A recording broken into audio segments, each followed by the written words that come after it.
But on the edge of town, drills were driven out of his mind by something else.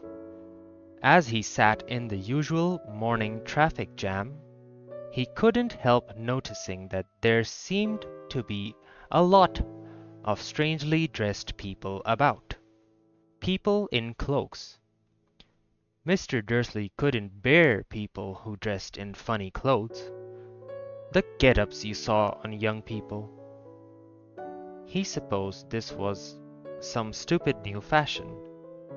He drummed his fingers on the steering wheel, and his eyes fell on a huddle of these weirdos, standing quite close by. They were whispering excitedly together. Mr. Dursley was enraged to see that a couple of them weren't young at all. Why, that man had to be older than he was, and wearing an emerald green cloak. The nerve of him!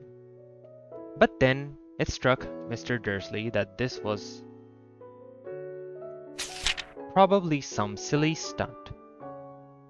These people were obviously collecting for something. Yes, that would be it. The traffic moved on, and a few minutes later, Mr. Dursley arrived in the Grunnings parking lot, his mind back on drills. Mr. Dursley always sat with his back to the window in his office on the 9th floor. If he hadn't, he might have found it harder to concentrate on drills that morning. He didn't see the owls swooping past in broad daylight, though people down in the street did. They pointed and gazed open-mouthed as owl after owl sped overhead. Most of them had never seen an owl, even at night time. Mr. Dursley, however, had a perfectly normal, owl-free morning. He yelled at 5 different people.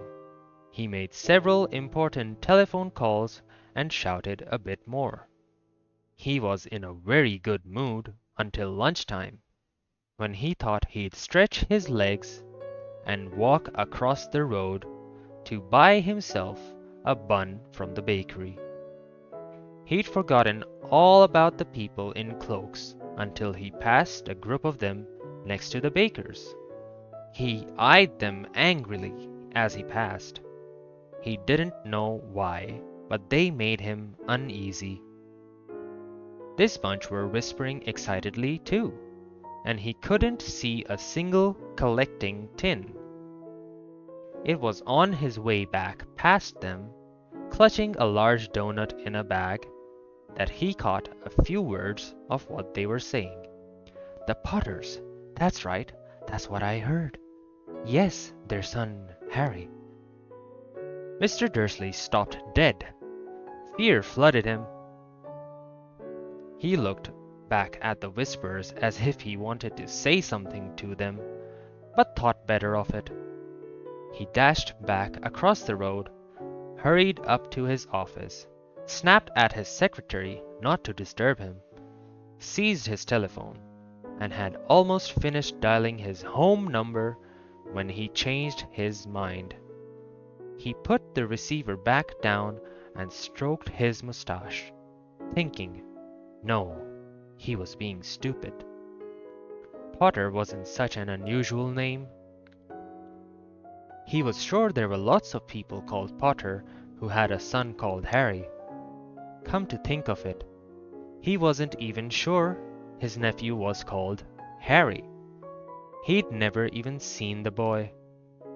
It might have been Harvey or Harold. There was no point in worrying Mrs. Dursley. She always got so upset at any mention of her sister. He didn't blame her if he'd had a sister like that.